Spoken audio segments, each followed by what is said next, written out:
Have you ever looked at people who seem, you know, effortlessly wealthy, the ones who buy their first house in cash or retire by 50, and you just think they must know some secret? Oh, absolutely. Like a cheat code for money that the rest of us just don't have. Exactly, a cheat code.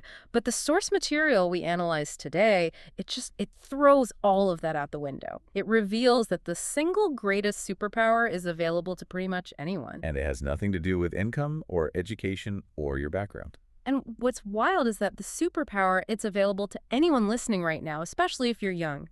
We dove deep into material that says the actual secret to becoming a millionaire while you're, I don't know, sleeping, playing video games, Eating pizza. and eating pizza, yeah. It's not about a high income or some brilliant stock pick. It's the most boring sounding, but most powerful variable in the universe. Yeah.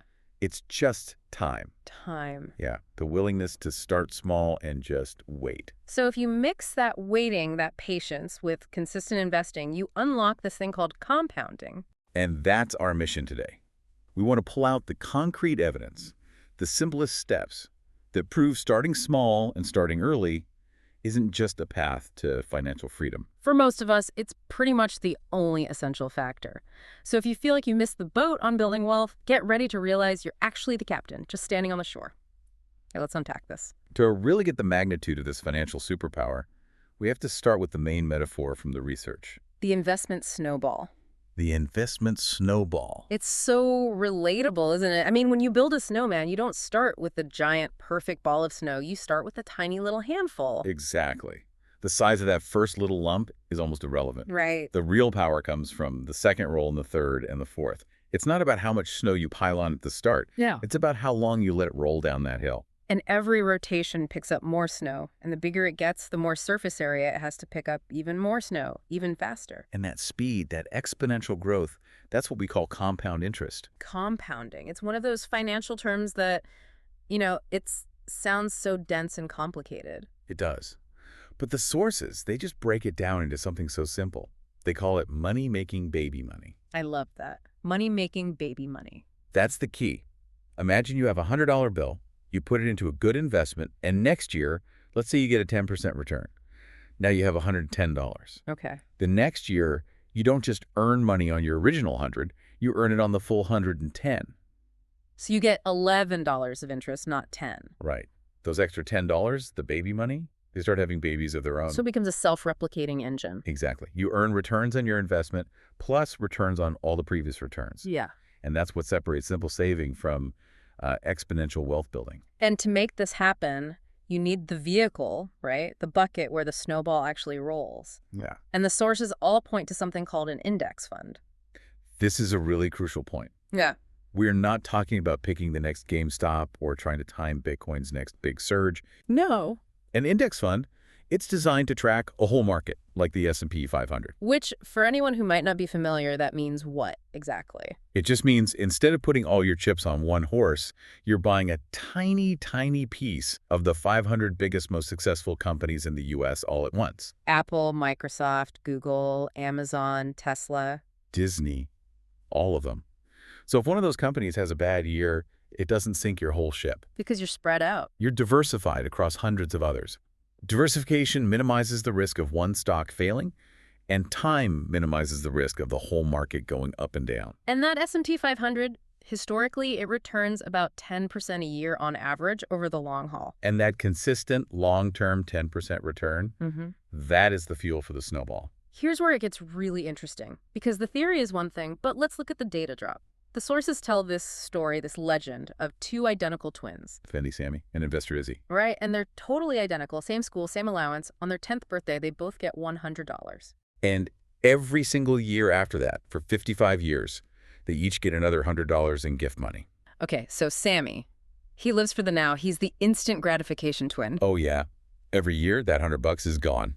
Instantly. On what? The fattest Robux pack, V-Bucks, limited edition sparkle trails, slime kits, mountains of Takis, things that just disappear. And the result at age 65. Well, Sammy had a lot of fun, no question.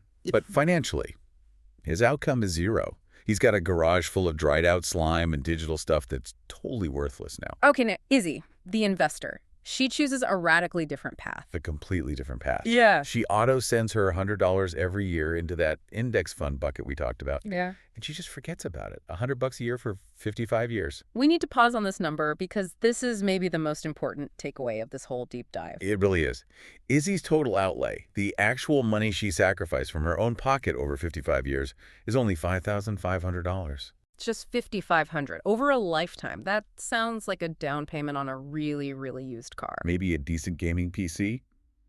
But because she let that snowball roll and compound for decades, the final result at age 65 is just, it's staggering. It's $1,486,732.84. Over $1.4 million from a $5,500 sacrifice made early on. Wait, I have to challenge this because it sounds way too easy. If she only put in $5,500 and got $1.4 million, that means almost all of that money was just made by compounding. Is that guaranteed? That is the right question to ask. I mean, what if the market crashes for 10 years straight, like the 2000s or 2008? Right. And the answer is complex, but it's overwhelmingly positive for someone who starts early. That 1.4 million number, it assumes that historical average, that 10%. The key word being average. Exactly. The market will crash. It will be volatile. But because Izzy is starting at 10 and doesn't need the money until she's 65, she has 55 years to ride out every single crash. So when the market goes down, her $100 contribution actually buys more shares. She's buying at a discount. Time just eats volatility for breakfast. As the source notes, historically, nobody who has invested in the broad market for 20 years or more has ever lost money. The power of patience. What's fascinating here is that the growth isn't a straight line. It's not linear. It's exponential. That's it. That initial slow period, maybe the first 30 years, that's what makes the final explosion even possible. If you look at the graph in the source material, you see why people miss this. For the first few decades, the growth just seems painfully slow. By age 30, after 20 years of contributing, Izzy's only sitting on about $10,000. Which is nice, but it doesn't look like you're on your way to becoming a millionaire. Not at all. By age 40, she finally crosses the $100,000 mark. But then something happens. The snowball starts getting so big that it starts vacuuming up snow at an incredible pace. By age 60, so just 5 years before the finish line, she's at $900,000. Wow. The total value nearly doubled, adding almost $500,000 in just the final 5 years. So that massive final jump is purely compounding on top of 50 years of patience. That's all it is. The hardest part of building wealth is getting to that first 100,000. Once you cross that line, the market is doing more work for you every single day than you could ever earn in a job. And this isn't just some hypothetical story about twins. This is how real multi-generational wealth gets created. And the sources give us real-life proofs, starting with one of the most respected figures in finance, Charlie Munger, Warren Buffett's longtime partner. his right-hand man. Munger is the walking, talking proof that just sitting on your butt is a legitimate way to get rich. He was really explicit about it. He said, "I didn't get rich by being smart. I got rich by sitting on my butt for 60 years. That quote, it just requires this huge mental shift away from our modern obsession with constant action and trading and trying to beat the market. He wasn't joking. He was worth over $2 billion simply because he let compounding work for him over a crazy long timeline. He didn't invent anything. You just didn't interfere. And we also have people who started their snowballs when they were literal children. Like Eric Finman. At age 12, he gets $1,000 from his grandmother. Every adult is telling him, buy something sensible or just... Buy candy. Right, buy candy. Nah. Instead, he saw something. He bought Bitcoin.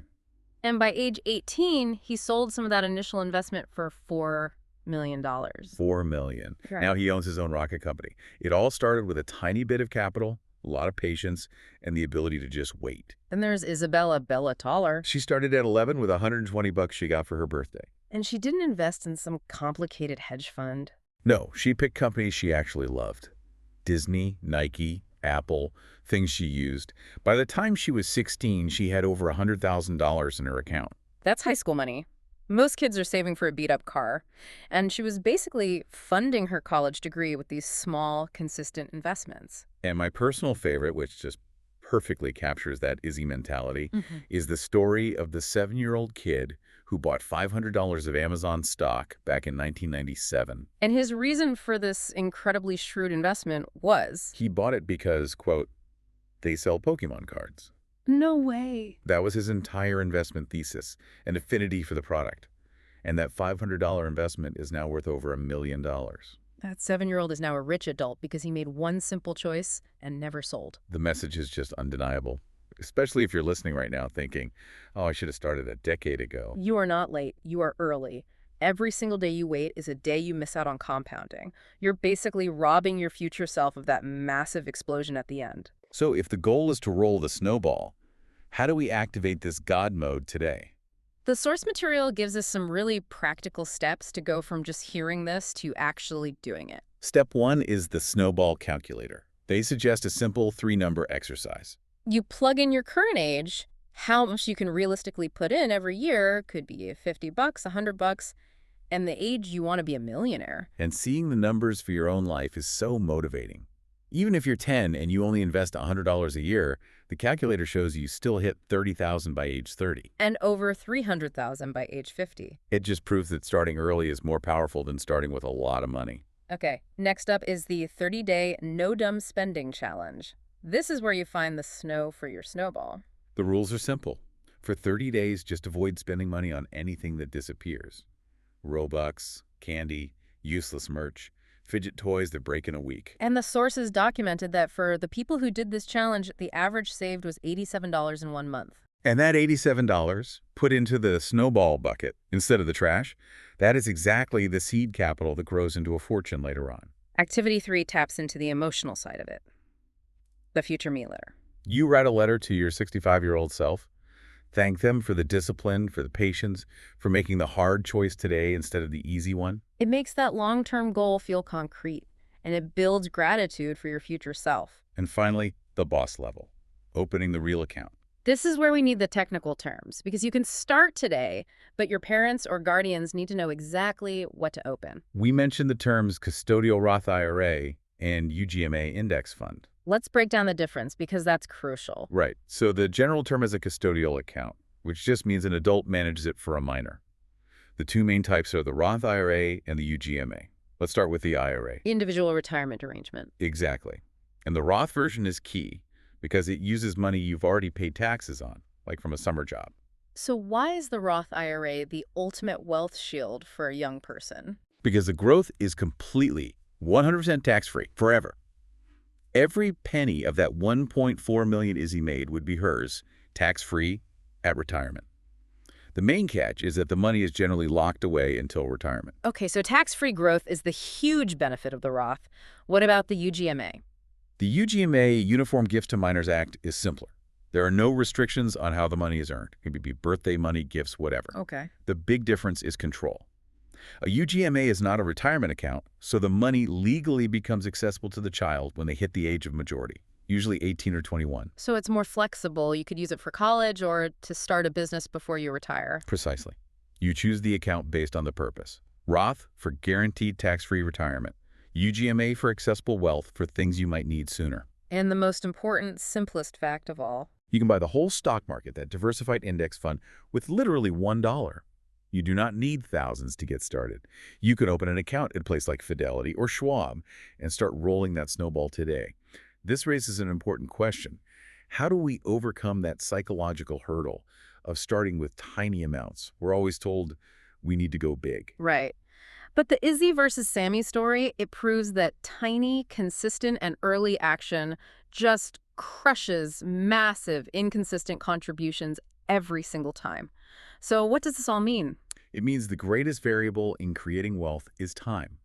It's not your initial intelligence, not luck, and it's definitely not the size of your starting capital. It means the 10-year-old with $100 and 55 years of patience will beat the 30-year-old with $10,000 and 35 years of patience. Every single time. The power of compounding works whether you're investing $1 or $1 million.